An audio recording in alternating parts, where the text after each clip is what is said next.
Akibat longsor yang menutup akses jalan Trans Sulawesi di Kabupaten Boalemo, harga sejumlah komoditi pangan di kota Gorontalo melonjak. Di pasar sentral Gorontalo, harga cabai rawit kini dijual di kisaran 80 hingga 90 ribu rupiah per kilogram. Sementara bawang merah dijual 55 ribu rupiah per kilogram.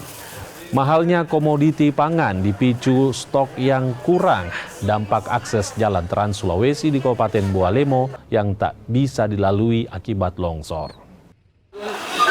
Karena oto yang muat rica tertahan di Boalemo sana, ada longsor, makanya rica naik. Kemarin sampai berapa di harga? 130, 120, 130 1 kilo. Itu rica yang tertahan di sana dari mana? Rica dari mana? Dari Palu, dari Marisa, pokoknya dari segala arah. Jadi tiba-tiba di sini mahal itu? Iya. Kalau sekarang bagaimana itu?